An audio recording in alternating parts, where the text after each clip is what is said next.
وملائكته يصلون على النبي يا أيها الذين آمنوا صلوا عليه وسلموا تسليما اللهم صل على سيدنا ومولانا محمد وعلى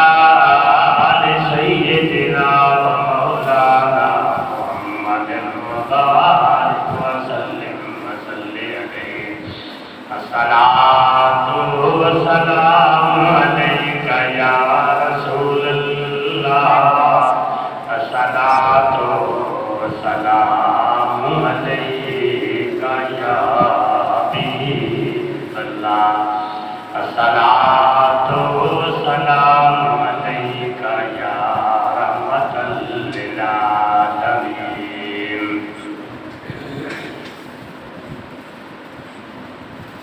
الحمدللہ تعالیٰ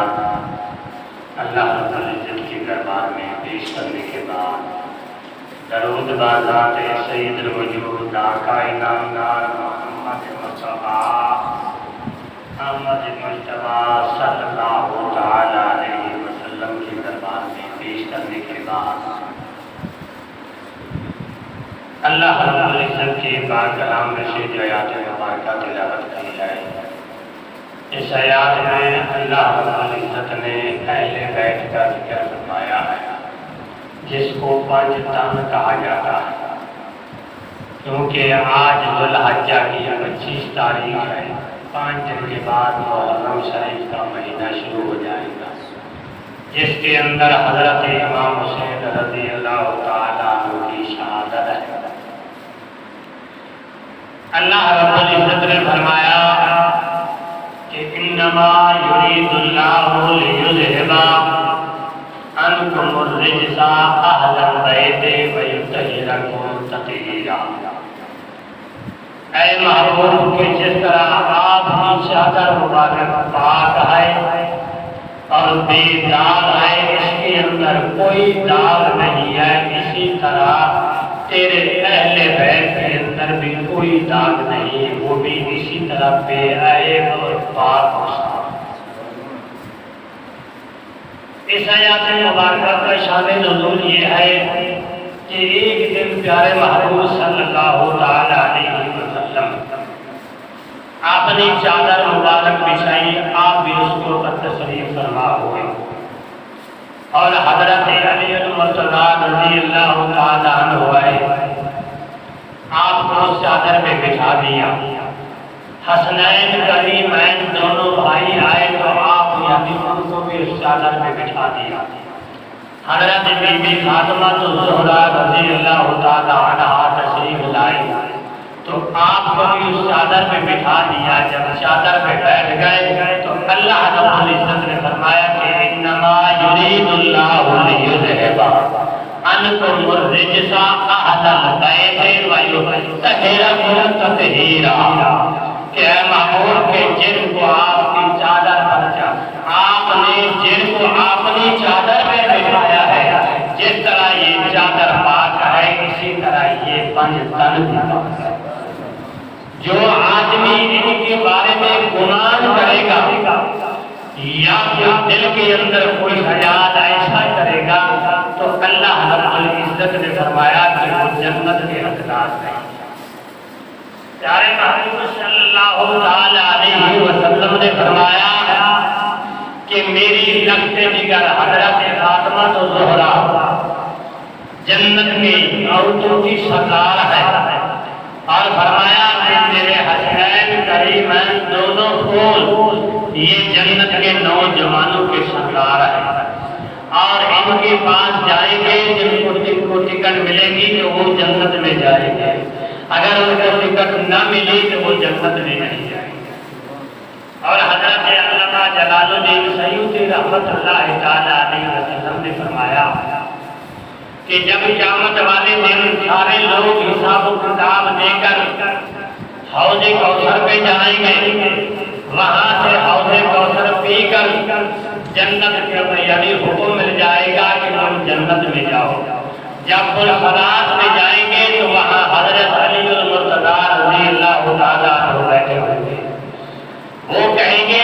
جنت کا پروانہ لے کر آئے ہو، حوض کوثر بھی پی کر آئے ہو اور میرے پاس آئے ہو، جنت کی ٹکٹ مجھ سے لے کر جاؤ کہ اگر یہ میری ٹکٹ تمہارے پاس نہیں ہے تو جنت کے دروازے تمہیں اندر نہیں جانے دیں گے، جب یہ ٹکٹ دکھاؤ گے تو وہ جنت کے اندر تمہیں جانے دیں گے، اگر یہ نہ ہوئے تو تمہیں جنت میں نہیں، کیونکہ جنت کا مالک اللہ رب العزت نے ان کو بنا کر بھیجا ہے۔ تو اس لیے اللہ رب العزت نے خود فرما دیا کہ یہ پاک ہے، جس طرح چادر پاک ہے، اور پاکوں کی غلامی کرو گے تو تمہیں دنیا کے اندر بھی کامیابی مل جائے گی اور آخرت کے اندر بھی کامیابی۔ ایک دن حضرت امام حسین رضی اللہ تعالیٰ عنہ جنگ سے واپس آئے، ایک درخت کے ابھی نیچے سو گئے، حضرت ابو ہریرہ آئے، آ کر دیکھا کہ حضرت امام حسین آرام فرما رہے ہیں، آپ نے اپنا امامہ اتارا اور پٹکا اتارا، حضرت امام حسین کے پاؤں صاف کرنا شروع کر دیا، جب پاؤں صاف کر دیے امام حسین نے فرمایا کہ ابو ہریرہ یہ کیا کر رہا ہے؟ حضرت ابو ہریرہ کہہ رہے ہیں میں آپ کی غلامی حق سے ادا کر رہا ہوں، کیونکہ میں آپ کا غلام ہوں، اس لیے غلامی آپ نے یعنی غلامی کا سر انجام دے رہا ہوں، آپ کے پاؤں مبارک صاف کر رہا ہوں۔ وہ لوگ یہی سمجھتے تھے کہ اگر ہم نے غلامی میں بھی قبول کر لے تو پھر بھی حضرت عمر کا بیٹا اور حضرت امام حسین آپس میں جس طرح بچے جھگڑ پڑتے ہیں کہ تم فلاں ہے، وہ کہتا ہے تم فلاں ہے، وہ بچہ کہتا ہے میں فلاں کا بیٹا ہوں، وہ کہتا ہے میں فلاں کا ہوں، اسی طرح حضرت امام حسین اور حضرت عمر کا بیٹا آپس میں جھگڑنے لگے، تو حضرت امام حسین نے کہا تو میرے غلام کا بیٹا ہے، میرے برادری کا بیٹا ہے۔ اس کو غصہ آیا، آ کر آپ نے باپ کو کہا کہ ابو جان کی تو وقت کا خلیفہ ہے اور یہاں مکہ اور مدینے کے اندر تیری مانی جاتی ہے، جس طرح تو کہتا ہے اسی طرح یہ سب کچھ ہوتا ہے۔ آج امام حسین نے کہا ہے کہ وہ غلام کا بیٹا ہے، آپ نے قلم بھی دیا اور کاغذ بھی دیا، جا کر امام حسین کو کہہ کہ مجھے لکھ کے دے کہ ہم تیرے غلام ہیں، یعنی بیٹا شکایت لے کے آیا کہ اس نے مجھے غلام کہا ہے۔ حضرت عمر فاروق فرماتے ہیں یہ کاغذ اور قلم لے جا کر حضرت امام حسین کو کہے کہ ہمیں لکھ دے کہ ہم آپ کے غلام ہیں، یعنی وہ تو غلامی بھی قبول کر کے بیٹھے۔ اس لیے اللہ تبارک و تعالیٰ نے فرمایا کہ انما یرید اللہ لیذہب عنکم الرجس اہل البیت ویطہرکم تطہیرا، کہ جس طرح آپ کی چادریں پاک ہے یہ میرے اہل بیت بھی اسی طرح پاک ہے۔ ایک دن عید کا موقع آیا، سارے بچے عید کے نئے کپڑے پہن کر، امیروں کے بچے بھی کپڑے پہن کر عید کے لیے جا رہے ہیں۔ حضرت امام حسین اور حضرت امام حسن کہہ رہے ہیں کہ ابو جان ہمارے لیے کوئی کپڑے نہیں ہیں کہ ہم بھی عید کے لیے پہن کر جائیں، تو جس طرح بچے روتے ہیں ان کو رونا شروع کر دیا۔ اللہ رب العزت نے فرمایا کہ جبرائیل کی جنت میں لباس لے جا کہ میرے محبوب کے نواسے دنیا کے اندر نہ رہے، اور بڑے بڑے امیروں کے پاس جب جائے تو ان کے کپڑے ہلکے ہو، میرے محبوب کے نواسوں کے کپڑے جو ہیں جیسے دنیا کے اندر بھی نہ ہو۔ جبرائیل علیہ السلام جو جوڑے لے کر آیا، میرے آقا کے دربار میں پیش کی یا رسول اللہ یہ آپ کے نوازوں کے لیے میرے آقا لے گئے کہ آپ یعنی لباس کے لیے رو رہے تھے، اللہ رب العزت نے تمہارا لباس جنت میں بھیجا ہے۔ جب پہن کر عید کی نماز پڑھنے کے لیے گئے، بڑے بڑے امیر کے لوگ دیکھتے رہے کہ اے حسن اور امام حسین کہ تم یہ کپڑے تم نے کہاں سے منگوائے ہیں، ایسے کپڑے ہمیں بھی منگوا دو۔ انہوں نے یہ جواب دیا کہ ہمارے نانا جان لے کر آئے، ہمیں خبر نہیں کہ کہاں سے لائے، وہ نانا سے جا کر پوچھو۔ ایسے کپڑے دنیا کے اندر اس لیے اللہ تبارک و تعالیٰ نے فرمایا کہ میں تو اس کا رونا بھی پسند نہیں کرتا۔ ایک شکاری ہرنی کا بچہ لے کر آیا پیارے محبوب کے دربار میں، یا رسول اللہ کہ میں نے شکار کیا ہے کہ یہ بچہ لے کر آیا ہوں۔ حضرت امام حسن اس وقت موجود تھے، آپ نے اس کو بچہ دے دیا، آپ کھیلتے کھیلتے گھر میں چلے گئے، جا کر بھائی کو کہا کہ میرے پاس یہ ہرنی کا بچہ ہے۔ وہ بھائی کہنے لگا مجھے دے، جس طرح بچے گھر کے اندر لگتے ہیں کہ یہ مجھے دے میں کھیلوں، وہ کہتا ہے مجھے دے میں کھیلوں۔ حضرت امام حسن نے کہا میں نانا جی سے لے کر آیا ہوں، تم بھی جاؤ نانا سے لے کر آؤ، میں نہیں دیتا۔ حضرت امام حسین آئے، آ کر گود میں بیٹھ گئے کہ نانا جان تو نے میرے بھائی کو ہرنی کا بچہ دیا ہے، مجھے بھی دے دے۔ میرے آقا نے فرمایا یہ شکاری لے کر آیا تھا تو میں نے اس کو دے دیا، کہا کہ مجھے بھی ہرنی کا بچہ دے۔ جب آپ رونے شروع ہو گئے تو ہرنی دوسرا بچہ بھی لے کر آیا، کر دیا یا رسول اللہ کہ یہ پہلا بچہ بھی میرا تھا، شکاری شکار کر کے لے آیا، آپ کو دے دیا ہے تو آپ کا نواسا نہ روئے، یہ دوسرا میرا بچہ بھی قبول کر لو۔ بچوں کو جدائی میں تو برداشت کر لوں گی، پر یعنی اہل بیت میں سے جو ہے کرونا ان سے برداشت نہیں ہوتا، یعنی اہل بیت کے لیے جانور بھی بچے قربان کر دیتے ہیں۔ اس لیے اللہ تبارک و تعالیٰ نے فرمایا انما یرید اللہ لیذھب عنکم الرجس اہل البیت ویطہرکم تطہیرا۔ اللہ تبارک و تعالیٰ نے فرمایا یہ پاک ہے، اسی طرح پاک رہیں گے۔ اگر تمہیں کسی چیز کی ضرورت ہو جائے بیت کا نام دے کر میں اللہ کی دربار میں دعا کروں، میں مالکن کے صدقے سے دعا قبول کر لوں گا۔ چاہے معبود صلی اللہ علیہ وسلم نے فرمایا جو آدمی میرے اہل بیت کے ساتھ محبت کرتا ہے، فرمایا کہ من مات شہید وہو مؤمن، فرمایا جو اہل بیت کے ساتھ محبت رکھتا ہے جب مرے گا شہادت کا رتبہ ملے گا، وہو مؤمن، فرمایا وہ مومن ہو کر مرے گا، وحرمت الجہنم، اللہ رب العزت اس کے لیے جہنم حرام قرار دیا ہے جس دل کے اندر اہل بیت کی محبت ہے۔ اور فرمایا کہ من مات کافر، فرمایا جو آدمی میرے اہل بیت کی برا اپنے دل میں رکھ کر مرے گا، من مات کافر، فرمایا وہ کافر ہو کر بے ایمان ہو کر مرے گا، فرمایا وحرمت الجنت، اللہ رب العزت اس کے لیے جنت حرام قرار دیا، وہ جنت میں نہیں جائے گا جس دل کے اندر اہل بیت کی محبت نہیں، وہ عداوت رکھتا ہے۔ اللہ رب العزت کے پیارے محبوب صلی اللہ علیہ وسلم نے فرمایا کہ اگر تم محبت رب کے لیے آئے تو جنت تمہیں ملے گی، میرے لیے جہنم حرام ہے۔ ایماندار اور مومن ہو کر مرے گا، اگر تیرے دل کے اندر اہل بیت کی محبت نہیں ہے، بغض و عداوت آئے، کافر ہو کر مرے گا، جنت میرے لیے حرام ہے، جہنم کے اندر جائے گا۔ تو پیارے محبوب صلی اللہ علیہ وسلم نے فرمایا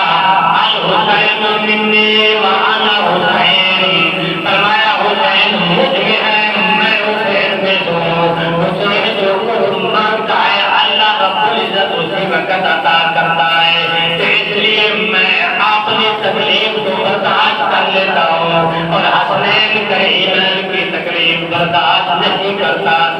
آپ نے نماز پڑھی، حضرت امام حسین آپ کے کندھے میں بیٹھ گئے تو آپ نے 72 مرتبہ تسبیح لمبی کر دی۔ جب سجدے سے اٹھے نماز پڑھی، صحابہ نے پوچھا کہ یا رسول اللہ کیا نماز آپ نے لمبی کر دی کہ لمبا کرنے کا حکم آ گیا؟ میرے آقا نے فرمایا کہ جب میں سجدے میں گیا ہوں میرا نوازا میرے اوپر بیٹھ گیا ہے، اس لیے میں نے 72 مرتبہ تسبیح لمبی کر دی۔ جب حضرت امام حسین چلے گئے، جا کر حضرت بی بی فاطمہ الزہرا رضی اللہ تعالیٰ عنہا کو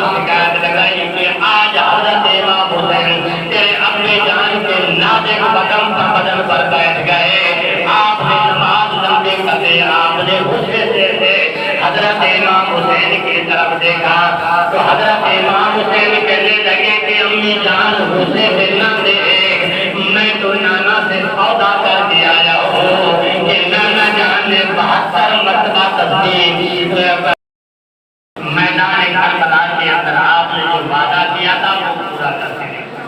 ہر آدمی جانتا ہے جس کو اہل بیت کے ساتھ محبت ہے وہ جانتا ہے کہ میدان کربلا کے اندر جا کر آپ نے یعنی 73 تن قربان کر دیا, آپ نے جان بھی قربان کر دیا. حضرت امام حسین رضی اللہ تعالیٰ عنہ جب میدان کربلا میں گئے, وہاں کے لوگوں کو بلا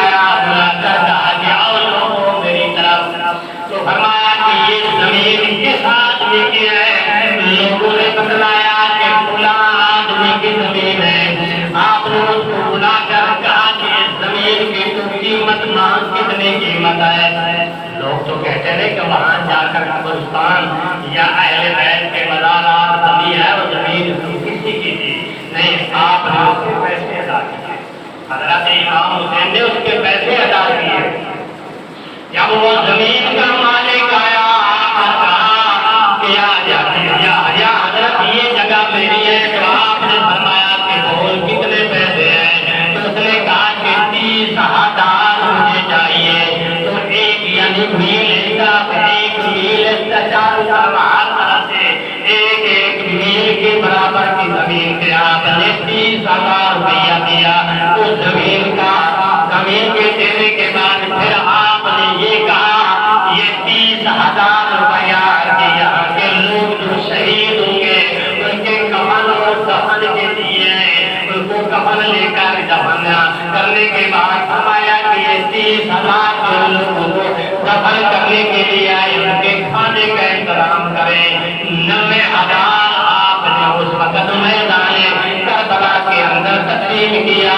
30,000 زمین کے دیے, 30,000 کفن کے دیے, اور 30,000 کے بعد لوگ جو دفن کرنے کے لیے آئے ان کو کھانے کے لیے دیے کہ ان کو کھانا کھلاتے رہنا. اس وقت سے لے کر آج تک میدان کربلا کے اندر لنگر اسی طرح چل رہا ہے. جو عراق کے اندر یا ایران کے اندر گئے, میدان کربلا آدھا حصہ عراق میں ہے, آدھا حصہ ایران میں ہے. جو لوگ وہاں کے سواری ہیں دیکھ کر آئے وہ کہتے ہیں کہ لنگر جو ہے بے حساب ہے. جس طرح مکے اور مدینے کے اندر لنگر ختم نہیں ہوتا, میدان کربلا کے اندر بھی اسی طرح لنگر ختم نہیں ہوتا, کیونکہ حضرت امام حسین وہاں لوگوں کو دے کر آئے تھے کہ ان کے لیے لنگر چلانا, ان کو روٹیاں کھلانا کہ لوگ یعنی ہمارے پاس یہ لوگ دفن جو کریں گے ان کو کھانے کی ضرورت پڑے گی, ہر چیز کی ضرورت پڑے گی. اس وقت سے لے کر آج تک لنگر چلا. ایک روایت کے اندر ہے کہ جب حضرت امام حسین کا سر مبارک یعنی یہاں سے لے کر یزید کی دربار میں لے گئے تو ایک شیر آیا آ کر حضرت امام حسین کی یعنی آپ کے جسم مبارک کے ساتھ بیٹھ گیا پہرا دینے کے لیے کہ مودی کے حضرت امام حسین کے یعنی جسم مبارک کو اٹھا کر لانے کا. یعنی جانور بھی آپ کے یعنی جسم مبارک کے بارے دیتے ہیں. تو آپ نے وعدہ کیا تھا, اس وعدہ آپ نے پورا کر دیا ہے کہ نانا جان کے ساتھ میں وعدہ کر کے آپ نے 72 تن قربان کر. مصر میں جو اس وقت یزید کی بادشاہی میں یزید کی محفل کے اندر بیٹھا ہوا تھا تو اس نے سوچا یہ سر کس کا ہے, تو اس نے کہا کہ یہ امام حسین کا ہے. کہا کہ امام حسین کون ہے, کہا کہ یہ علی کا بیٹا ہے. نانا کون ہے, یزید نے کہا کہ اس کا نانا محمد مصطفیٰ صلی اللہ علیہ وسلم ہے. تو اس عیسائی نے کہا کہ تمہیں شرم نہیں آئی کہ ہمارے ملک کے اندر ایک حضرت عیسیٰ علیہ السلام کے کھوٹے کا ایک گھوڑا ہے یعنی پاؤں کا ایک ذرہ ہے, ہم نے اس مدت سے لے کر آج تک سال میں رکھا ہے. سال کے بعد یا 6 مہینے کے بعد ہم اس کی زیارت کرنے کے لیے جاتے ہیں کہ ہمارے نبی کے کھوٹے کا گھوڑا ہے, کیا اس کو قبر سمجھ کر اس کی زیارت کرتے ہیں. رسول محمد مصطفیٰ صلی اللہ علیہ وسلم کے نواسے کو شہید کر کے ہر دبائے کہ تمہیں بڑا انعام کما ہوگا، تیرے جیسا کوئی لانتی دنیا کے اندر نہیں۔ اس نے کہا تیری دبائے کے اندر بیٹھنا یا کوئی کام کرنا وہ زبردست گناہ ہے۔ صحیح نے یہی کہا کہ ہم اپنے نبی کے کھوٹے کے کھول کا اتنا احترام کرتے ہیں، تمہیں نبی کے یعنی نواسے کو قتل کرتی ہے، تمہیں شرم نہیں ہے؟ چاہے محمود صلی اللہ علیہ وسلم نے فرمایا کہ جو آج بھی میرے نواسے کو شہید کرے گا، اللہ تبارک و تعالیٰ کیا کرے گا کہ ایک یعنی صندوق ہوگی، اس کے اندر آگ جلے گی، وہ آگ اتنی ہوگی کہ دنیا کے لوگوں سے جتنا عذاب دیا جائے گا اس سے 2 حصے زیادہ عذاب اس کے اندر ہوگا۔ اس کو یعنی زنجیروں سے جکڑ کر صندوق کے اندر ڈال دیا جائے گا، وہ صندوق جہنم کے اندر ڈال دی جائے گی کہ ایک تو اس کے اندر جلتا ہے کہ میں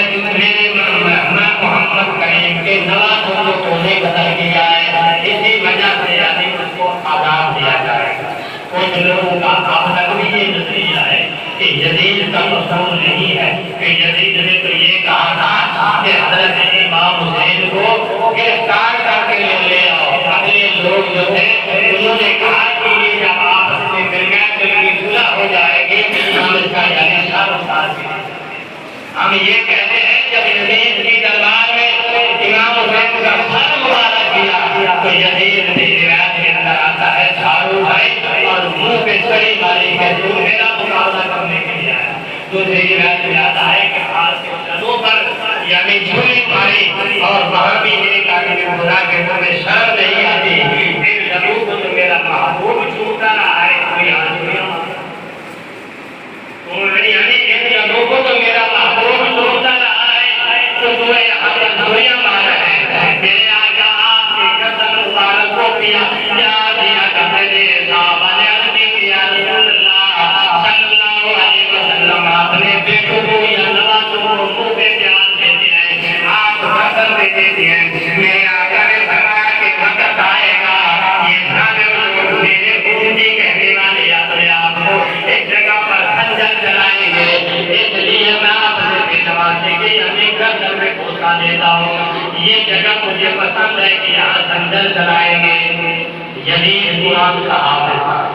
یہ نہیں کہ ہر قرآن کا حافظ نیک اور پرہیزگار ہے، قرآن کے حافظ عالم کہیں ہے، ابھی دنیا کے اندر موجود ہے۔ علم جو پڑھ رکھا ہے عمل نہیں کیا تو ایسے علم کا کیا فائدہ؟ اگر کتاب کا کہو تو پر نازل کا کھوٹا عالم بن جائے گا۔ اگر وہ لوگ بھی پڑھ کر عمل نہ کرے یا اہل بیت کی محبت کے بجائے بغض و عداوت رکھے، ایسے علم کا کیا فائدہ؟ شیطان کو بھی سب سے زیادہ علم تھا، اس نے بھی سیرت کے اندر محبت نہیں تھی، اس نے بھی اعتراض کیا، یہ لوگ بھی اعتراض کرتے ہیں۔ ان لوگوں کے منہ سے میں نے کبھی اہل بیت کی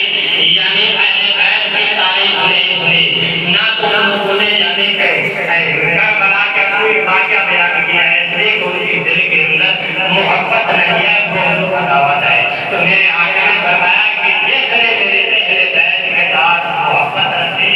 وہ دنیا کے اندر کی مومن ہو کر مرے گا، جنت اللہ رب العزت اس کے لیے حلال ہے۔ ہم دعا کرتے ہیں اللہ تبارک و تعالیٰ